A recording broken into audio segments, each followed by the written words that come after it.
अस्सलाम वालेकुम जी। Welcome to my channel. कैसे हैं आप लोग?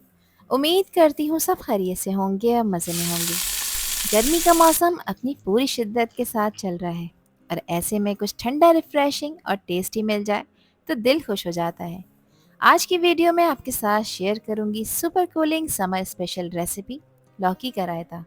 ये सिर्फ एक रायता नहीं है बल्कि एक कंप्लीट ठंडक का पैकेज है जो न सिर्फ आपके खाने का जायका बढ़ाएगा बल्कि गर्मी भी दूर भगाएगा। तो फिर रेसिपी को एंड तक देखें। अच्छी लगे तो लाइक भी कर दें और चैनल पर न्यू हैं तो चैनल को भी ज़रूर सब्सक्राइब कर लें। तो चलिए शुरू करते हैं ये टेस्टी इजी रेसिपी जो बनेगी एक बार लेकिन याद रहेगी हर बार।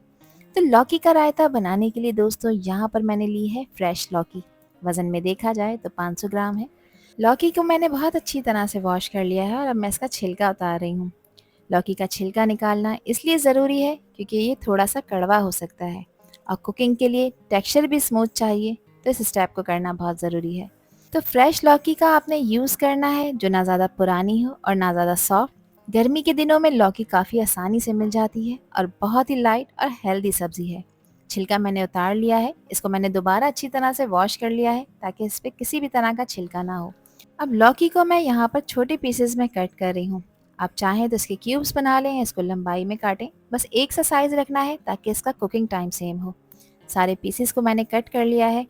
अब ये पीसेस काले ना पड़ें इसके लिए एक बाउल में मैंने लिया है नॉर्मल टैप वाटर और ये सारे पीसेस इसमें डिप कर कर रख देंगे। ये स्टेप बहुत ज़रूरी है क्योंकि लौकी आप जैसे ही कट करेंगे ये थोड़ी सी देर में काली पड़ना शुरू हो जाएगी। अब यहाँ पर इसको बॉईल करने के लिए मैंने लिया है 2 ग्लास पानी। अच्छा, पानी को मैंने अच्छी तरह से बॉईल कर लिया है। अब इस उबलते हुए पानी में हम डालेंगे लौकी को। जिस पानी में मैंने लौकी को डिप कर कर रखा था वो सारा पानी मैंने फेंक दिया है और अब इस उबलते हुए पानी में लौकी को शामिल कर दिया है। अच्छा, पानी में डालने के बाद आपने लौकी को सिर्फ 10 से 12 मिनट के लिए पकाना है ताकि ये सॉफ्ट हो जाए। ये पानी ऑलरेडी उबल रहा है यानी बॉइलिंग पॉइंट पर है, तो लौकी प्रॉपरली और जल्दी से कुक हो जाएगी। अब इसको कवर करेंगे और कवर करके 10 से 12 मिनट के लिए इसको पकाएंगे। बीच बीच में आपने इसको चेक करते रहना है, ये ना हो कि लौकी बहुत ज़्यादा गल जाए या फिर कच्ची रह जाए। ये स्टेप इसलिए इम्पॉर्टेंट है क्योंकि मैं चाहती हूँ कि लौकी बिल्कुल सॉफ्ट हो जाए लेकिन ओवर कुक ना हो, ताकि रायते में उसका टेक्सचर क्रीमी और स्मूथ लगे। 12 मिनट हो चुके हैं इसको पकते हुए। चेक कर लेते हैं क्या कंडीशन है। तो लग रहा है कि लौकी यहाँ पर प्रॉपर टेंडर हो चुकी है। फिर भी मैं एक स्पून की हेल्प से इसको कट करके देख रही हूँ, तो देखें सारे पीसेस अच्छी तरह से गल चुके हैं। अब आपने करना ये है कि लौकी को इसमें से निकाल लेना है और निकाल कर एक बाउल में रखना है और इसको आपने रूम टेम्परेचर पर लेकर आना है। अब जो ये पानी है इसको आपने वेस्ट नहीं करना है, इसके काफ़ी सारे फ़ायदे हैं। आप लोग चाहें तो इसका सूप भी बनाकर तैयार कर सकते हैं। लौकी के बॉईल हुए हुए पीसेस कम्प्लीटली ठंडे हो गए हैं और अब यहाँ पर मैं इसको मैश कर रही हूँ, जिसके लिए मैं मैशर का यूज़ कर रही हूँ। लौकी इतनी सॉफ्ट हो गई है कि ईजिली स्पून, फोक या फिर मैशर से मैश हो सकती है। बिल्कुल क्रीमी टेक्सचर आ रहा है।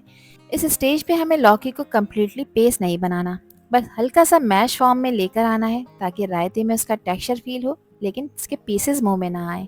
लौकी मैश हो चुकी है, अब इसकी एक चटनी तैयार कर लेते हैं, जिसके लिए मैंने यहाँ पर एक ब्लेंडिंग जग लिया है और इसमें शामिल कर रही हूँ मैं कुछ सब्जियाँ, जिसमें आधा कप फ्रेश पुदीने के पत्ते हैं, 4 अदद तीखी वाली मिर्चें हैं और आधा कप है फ्रेश हरा धनिया। सब्जियों को मैंने अच्छी तरह से वॉश और ड्राई कर लिया है। मिर्चों की क्वांटिटी आप लोग अपने टेस्ट के हिसाब से कम ज़्यादा कर सकते हैं। 1 टीस्पून मैंने लहसुन का पेस्ट ऐड किया है, मेरे पास पेस्ट मौजूद था। आप लोग चाहें तो 2 से 3 कलियां लहसुन की इसमें शामिल कर सकते हैं। अब इसमें पानी शामिल कर रही हूँ, पानी ज़्यादा नहीं डालेंगे, सिर्फ 2 से 3 टेबल स्पून ही पानी इसमें डालना है ताकि चटनी ब्लेंड ईजिली हो जाए। बस इसे कवर करेंगे और इसका एक स्मूथ सा मिक्सर बनाकर तैयार कर लेंगे। तो ये लौकी का रायता बनाने के लिए यह है हमारा स्टार इंग्रेडिएंट, 500 ग्राम फ्रेश दही। दही का टेस्ट ज़्यादा खट्टा नहीं होना चाहिए। अब यहाँ हैंड विस्कर की हेल्प से मैं इसको विस्क कर रही हूँ ताकि ये बिल्कुल स्मूथ और क्रीमी हो जाए। इसमें किसी भी तरह का लम्प नहीं बनना चाहिए। ये स्टेप इम्पॉर्टेंट है ताकि रायते का टेक्सचर अच्छा हो जाए। तो अच्छी तरह से देखें मैंने इसको यहाँ पर विस्क कर लिया है और अब इसमें मज़ीद कुछ चीज़ें ऐड कर लेते हैं। तो सबसे पहले मैं इसमें नमक शामिल कर रही हूँ जो कि ½ टीस्पून है। नमक आप अपने टेस्ट के अकॉर्डिंग डालिएगा, जितना आपको पसंद हो। 1 टीस्पून यहाँ पर भुना कुटा हुआ ज़ीरा मैंने ऐड किया है। ज़ीरे को भून कर ही ऐड करना है, बिलीव मी इससे फ्लेवर बहुत कमाल का आएगा। और आप लोग मेरी ये वीडियो कहाँ से देख रहे हैं, किस मुल्क किस शहर से देख रहे हैं, मुझे कमेंट सेक्शन में ज़रूर बताइएगा। आपके प्यारे और ख़ूबसूरत से कमेंट्स का मुझे इंतज़ार रहेगा। अब देखिए जो चटनी ब्लेंड कर कर रखी थी वो चटनी इसमें शामिल कर देंगे। जैसे ही चटनी दही में मिलती है पूरे किचन में एक फ्रेश खुशबू आ जाती है। जो लौकी मैश कर कर रखी थी वो भी यहाँ पर इसमें ऐड कर देंगे और लौकी और चटनी डालकर सब कुछ अच्छी तरह से मिक्स कर लेंगे। बस ओवर मिक्स नहीं करना वरना दही पतला हो सकता है और हमें चाहिए क्रीमी बैलेंस टेक्सचर। और यहाँ पर आपने पानी ऐड नहीं करना क्योंकि पानी थोड़ा सा हम चटनी में ऑलरेडी शामिल कर चुके हैं। अब यहाँ पर इसका एक ज़बरदस्त सा खुशबूदार तड़का तैयार कर लेते हैं, जिसके लिए 3 से 4 टेबल स्पून लिया है मैंने सरसों का ऑयल, जिसको मैंने अच्छी तरह से पकाकर इसका कच्चापन ख़त्म कर लिया है। 2 अदद फ्रेश लहसुन की कलियां हैं जिसको मैंने चॉप करके इसमें ऐड कर दिया है। अब लहसुन को कुछ देर के लिए इसमें फ्राई करेंगे, ध्यान रखिएगा इसको ओवर कुक नहीं करना, बस हल्का सा गोल्डन कलर देना है। 4 अदद मैंने इसमें हरी और लाल मिर्चें ऐड की हैं और इनको बीच में से स्लिट लगाकर ऐड करना है वरना मिर्चें ऑयल में जाकर फट सकती हैं। 1 टीस्पून मैंने इसमें सफ़ेद ज़ीरा शामिल किया है। अच्छी तरह से इसको मिक्स कर लेंगे अंटिल के लहसुन का कलर लाइट गोल्डन कलर का ना हो जाए। और आखिर में अच्छी खुशबू और जायके के लिए 8 से 10 मैंने कड़ी पत्ते डाले हैं। बिलीव मी इससे फ्लेवर इसका सुपर से ऊपर हो जाएगा। ये खुशबूदार तड़का तैयार करते वक्त इसमें से जो प्यारी सी आवाज़ आ रही होती है ये सिग्नल है इस तड़के के तैयार होने का। और इसकी खुशबू अभी पूरे रायते को एकदम नेक्स्ट लेवल का फ्लेवर देगी दोस्तों। ये तड़का बिल्कुल तैयार हो चुका है। अब इस गरम गरम तड़के को मैं डाल दूंगी ठंडे क्रीमी रायते के ऊपर और आप देख सकते हैं जैसे ही तड़का दही से टकराता है इसका कलर और अरोमा दोनों डबल हो जाते हैं।